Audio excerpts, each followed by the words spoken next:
Rectangle, triangle, pentagon, hexagon, ये सब 2D shapes होते हैं। ठीक, ओके।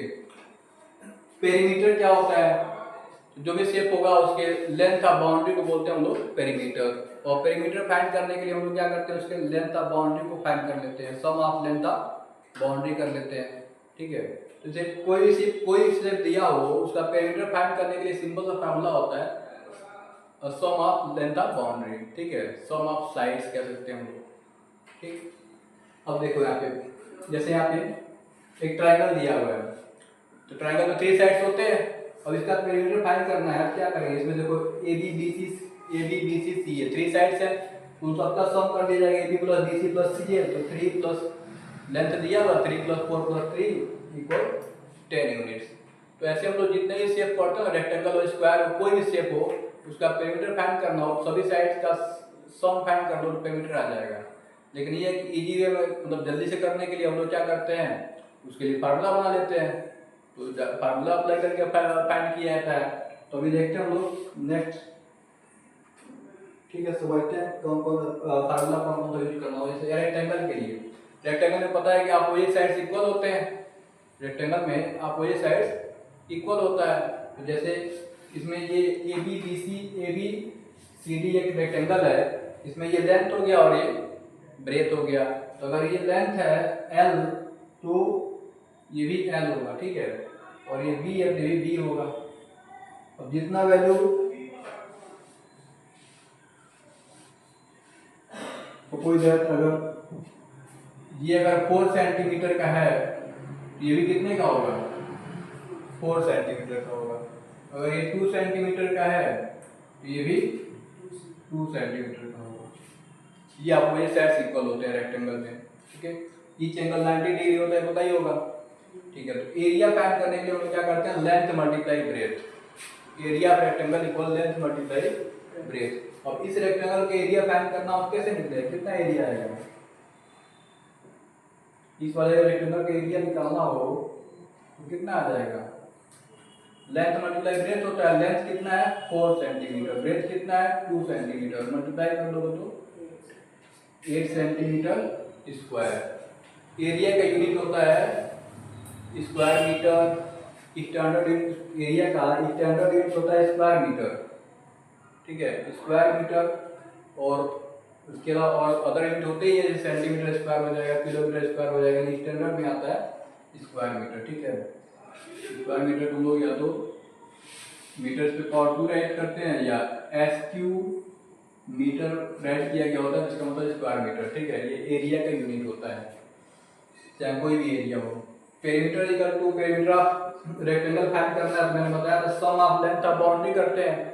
ये एल है, ये भी एल है, तो एल प्लस एल कितना हो जाएगा 2l, और ये बी है, इधर का भी बी, तो बी प्लस बी 2b, तो उसका पेरीमीटर ऐसे ही हो सकता है 2l प्लस 2b। ठीक है, और 2 कॉमन हो जाएगा, तो फार्मूला बन जाएगा 2 ब्रैकेट में l प्लस b। ठीक है, अब इसका पेरीमीटर फाइंड करना हो तो कितना आएगा, 2 ब्रैकेट में 4 लेंथ है और ब्रेथ है 2, यही होगा ना, तो 2 मल्टीप्लाई 6, 4 प्लस 2 6 होता है, ये आ जाएगा 12 सेंटीमीटर। अच्छा, पेरीमीटर का यूनिट मीटर होगा, स्टैंडर्ड यूनिट होगा मीटर। ठीक है, और बाकी सेंटीमीटर किलोमीटर सब रहता है, इसमें स्क्वायर नहीं लगता। डायगोनल ऑफ रेक्टेंगल फाइंड करना हो, डायगोनल पता है क्या होता है, अपोजिट वर्टेक्स को ज्वाइन करते हैं। जैसे यहाँ पे हमने ए से सी को ज्वाइन कर दिया, ये इसका डायगोनल होगा। तो रेक्टेंगल में कितने डायगोनल हो सकते हैं, 2 डायगोनल हो सकता है। ठीक है, तो डायगोनल का लेंथ फाइंड करना हो तो फार्मूला होता है √L² plus B², √L² plus B²। तो सपोज दैट इसी में अगर आपको डायगोनल फाइंड करना है, तो हम लोग क्या करेंगे, यहाँ पे √L के प्लेस पर कितना है 4 है ना, 4 स्क्वायर, और ब्रेथ के प्लेस पर 2, तो 4 का स्क्वायर 16, 2 का 4, ये आ गया √20। 20 का स्क्वायर रूट, ये परफेक्ट स्क्वायर नहीं है, तो इसका फैक्टर निकाल लो तो आ जाएगा 2 इंटू 5, 2 या 4 5 20, ये होता है ना। जिसका पेयर बन जाता है वो बाहर आ जाता है, 2 अंडर रूट में कितना आ जाएगा 5। ठीक है, इतना समझ में आ रहा है। ठीक, अब नेक्स्ट हम लोग स्क्वायर करने के लेते हैं। स्क्वायर में कैसे हम लोग फाइंड करना होता है पेरीमीटर एरिया वगैरह। तो इस एरिया जैसे स्क्वायर में क्या होता है, ऑल साइड्स इक्वल होते हैं।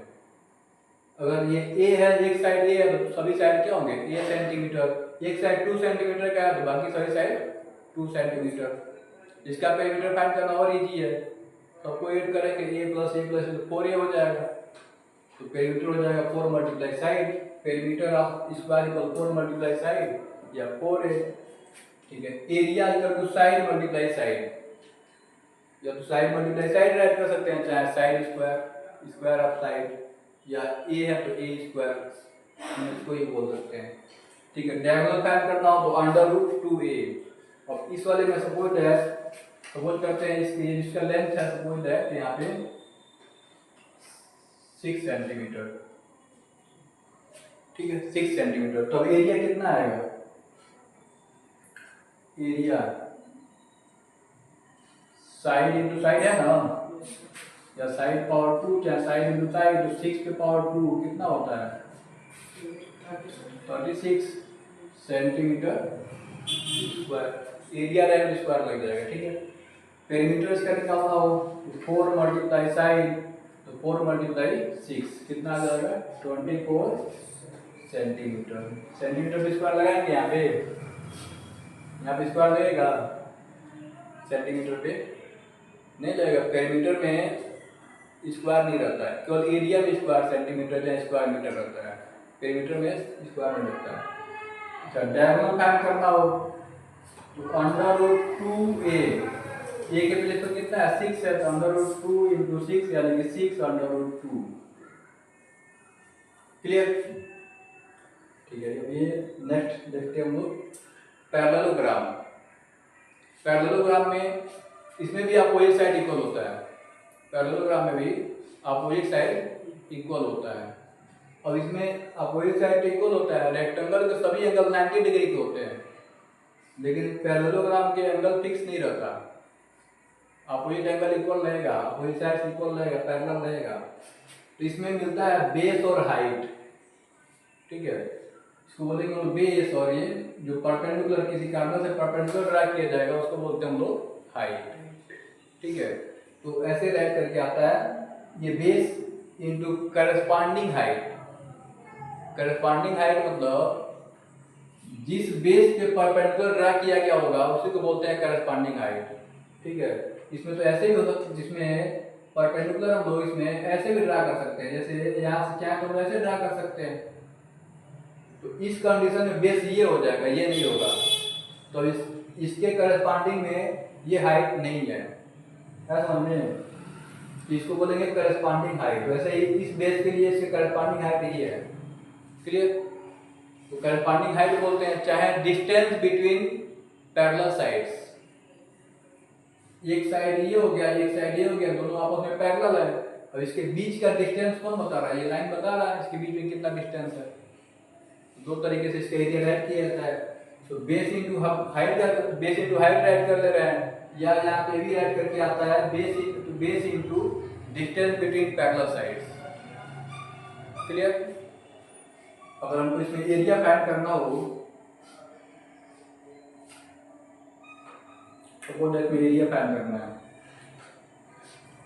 तो अब मान लो यहाँ दिया, सपोज करते हैं इसका बेस गिवन है सपोज दैट 8 सेंटीमीटर, सपोज कर लेते हैं 8 सेंटीमीटर दिया हुआ है, और हाइट मान देते हैं यहाँ पे 4 सेंटीमीटर दिया हुआ है। तो एरिया कितना हो जाएगा, तो 8 इंटू 4 32 सेंटीमीटर स्क्वायर रहेगा एरिया है। तो अच्छा, पेरीमीटर फाइंड करना उसका, पेरीमीटर, तो पेरीमीटर में हाइट की जरूरत नहीं पड़ती, पेरीमीटर में लेंथ ऑफ बाउंड्री चाहिए ना हमें। तो लेंथ ऑफ बाउंड्री इसमें देखोगे, सपोज करते हैं ये ए है तो ये बी है, और इस वाले साइड को मान देते हैं हम लोग ए। ठीक, तो उस कंडीशन में टू इंटू ए प्लस बी, जैसे रेक्टेंगल का पेरीमीटर फाइंड करते हैं ना, सेम इसमें ऐसे हो जाता है। तो ये हो जाएगा टू इंटू, यहाँ पे सपोज कर लेते हैं, यहाँ सपोज कर लिए 6 सेंटीमीटर है, तो हो जाएगा 2 इंटू 6 प्लस 8, यानी कि 2 मल्टीप्लाई 14 इक्वल 28 सेंटीमीटर। ठीक है। अच्छा, अब जैसे हम लोग इसमें से बेस, किसी किसी क्वेश्चन में ऐसा होता है कि एरिया गिवन रहेगा, बेस गिवन रहेगा, हाइट नहीं दिया रहेगा, चाहे हाइट गिवन रहेगा बेस नहीं गिवन होगा, तो उस कंडीशन में हाइट अगर फाइंड करना रहेगा तो एरिया अपन बेस, और बेस फाइंड करना है तो एरिया अपन हाइट। अब किसी किसी पैरेललोग्राम में दो हाइट दिया होता है, ठीक है, किसी किसी पैरेललोग्राम में दो हाइट दिया रहेगा। जैसे इसी वाले में बना देता हूँ, मैं ड्रा करता हूँ 2 हाइट, देखना यहाँ पे। अब ये ऐसे भी दे सकता है यहाँ पे,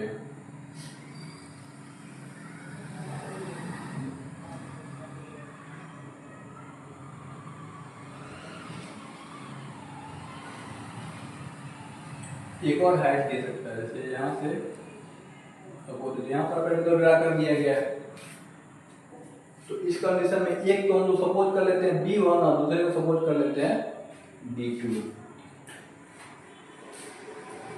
इसमें इस वाले को सपोज कर लेंगे B1, किसी को सपोज कर लेते हैं, B1 हो गया बेस नंबर 1, और ये जो हाइट है इसको सपोज कर ले रहे हैं H1। क्लियर।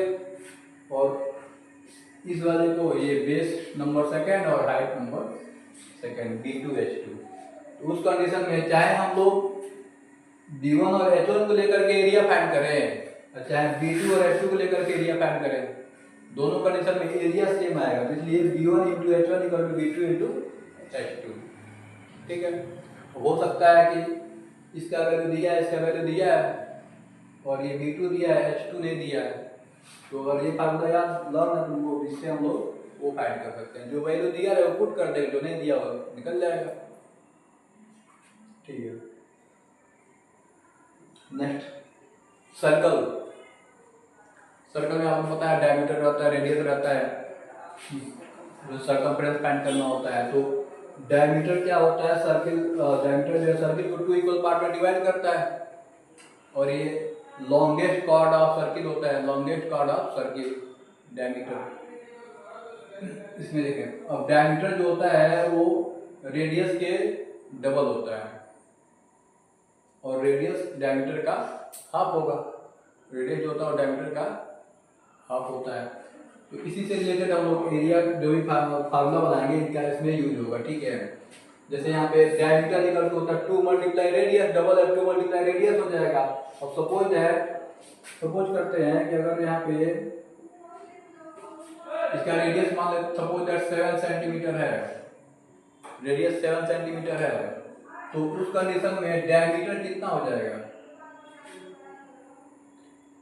रेडियस 7 सेंटीमीटर है तो डायमीटर इक्वल टू 2 मल्टीप्लाई 7 होगा ना, 14 सेंटीमीटर आ जाएगा। ठीक है, समझ में आ रहा है अपना।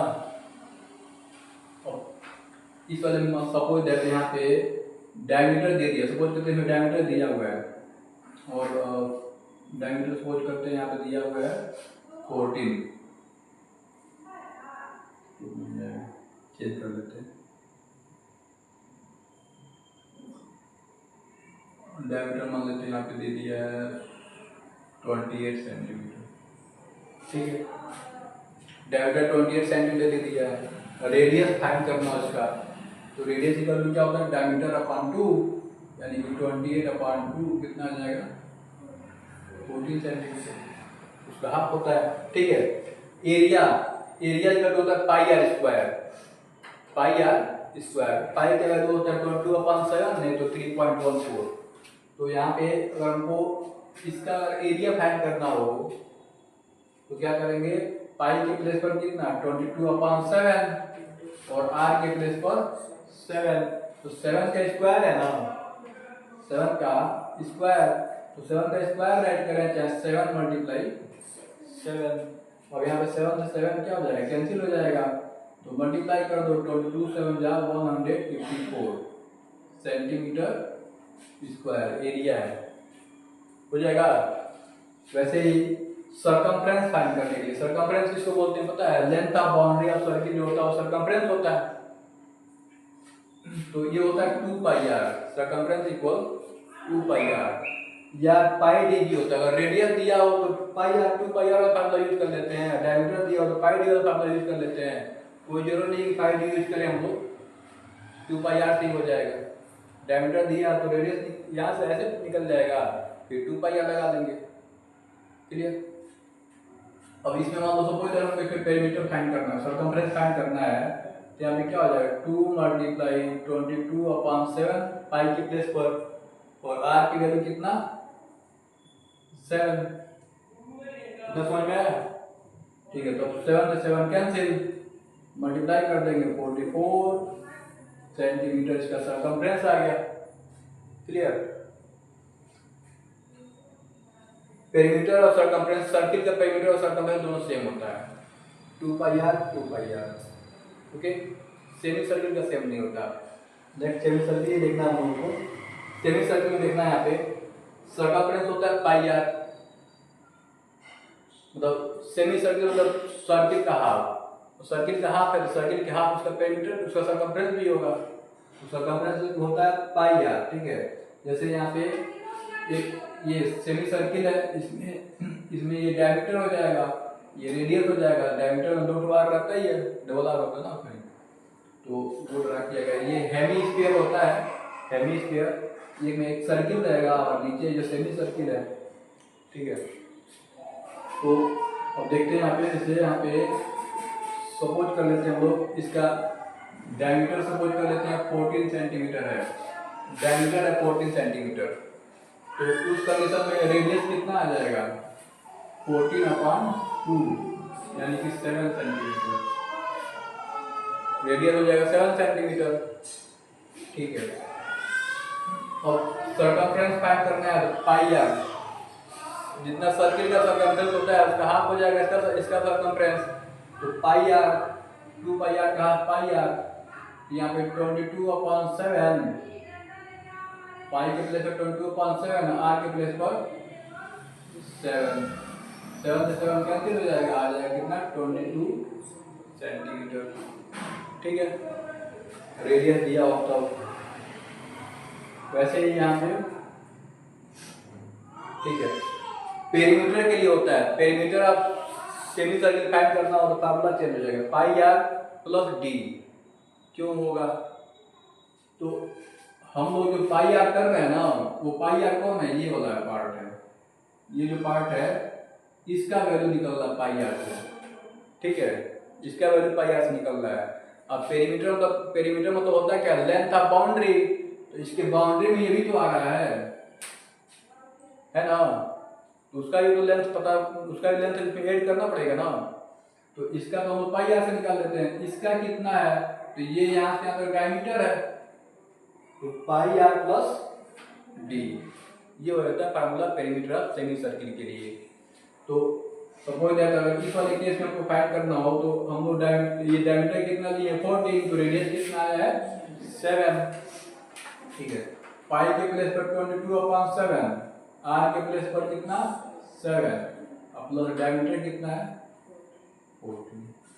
ठीक है, और 7 से 7 तो कैंसिल हो जाएगा, 22 प्लस 14, तो ये हो जाएगा कितना 36 सेंटीमीटर। क्लियर? तो ऐसे हम लोग सेमी सर्किल का पेरीमीटर फाइंड कर लेते हैं। एरिया उसका फाइंड करना हो तो सर्किल का जितना एरिया होता है उसका हाफ, यानी पाई आर स्क्वायर अपॉन 2। तो पाई के प्लेस पे 22/7, आर के प्लेस पर 7 स्क्वायर डबल 7 रहेगा अपॉन 2। इस अपॉन 2 को हम लोग चाहें तो यहाँ भी राइट कर सकते हैं। ठीक है, इस फार्मूले को ऐसे भी राइट किया जा सकता है 1/2 पाई आर स्क्वायर। ठीक है, चाहे ऐसे राइट करें चाहे वैसे राइट करें, और इसमें 2 से कट जाएगा 22 11 टाइम में, 7 से 7 कैंसिल हो जाएगा, मल्टीप्लाई कर लेंगे, 11 7 जा 77 स्क्वायर सेंटीमीटर होगा। इतना समझ में आ गया ना कैसे फाइंड करते हैं? ठीक है। अब लास्ट वन इज ट्राइंगल। बता दे ट्राइंगल कभी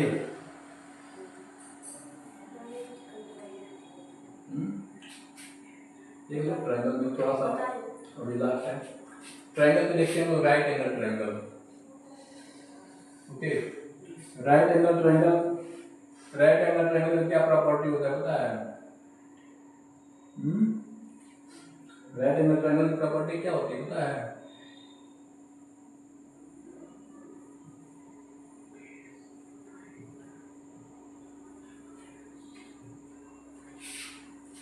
वन एंगल 90 डिग्री रहेगा। राइट एंगल ट्राइंगल में वन एंगल 90 डिग्री होगा। पेरीमीटर ऑफ ट्राइंगल फाइंड करना हो, पेरीमीटर ऑफ ट्राइंगल कैसे फाइंड करते हैं? Perimeter of triangle,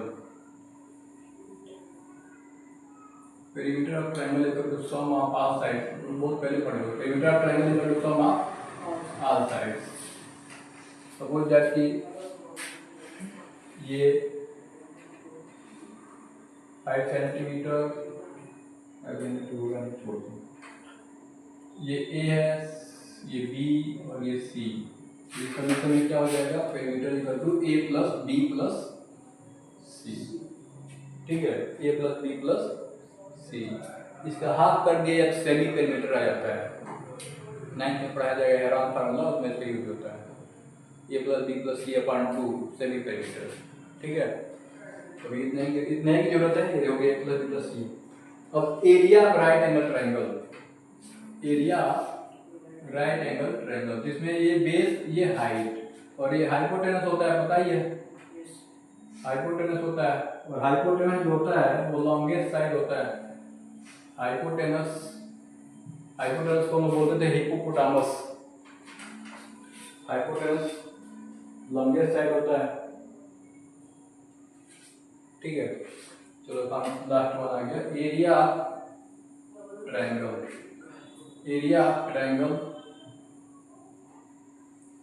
equal 1/2 into base into height. 1/2 into base into height. Right angle triangle में ये इन दोनों से कोई भी बेस हो सकता है, कोई भी हाइट हो सकता है। अभी हम लोग सपोज करते हैं नीचे वाले बेस मानते हैं, तो हाइट मानते हैं। ठीक है, 1/2 base into height. Suppose that अगर बेस दे दिया है 8 सेंटीमीटर और हाइट दे दिया है 7 सेंटीमीटर, तो एरिया कितना आ जाएगा? 1/2 इंटू 8 इंटू 7। ये कितना हो जाएगा? 2 से डिवाइड हो जाएगा 4 टाइम में, 4 7 28 सेंटीमीटर। क्लियर? ट्राई करना क्वेश्चन।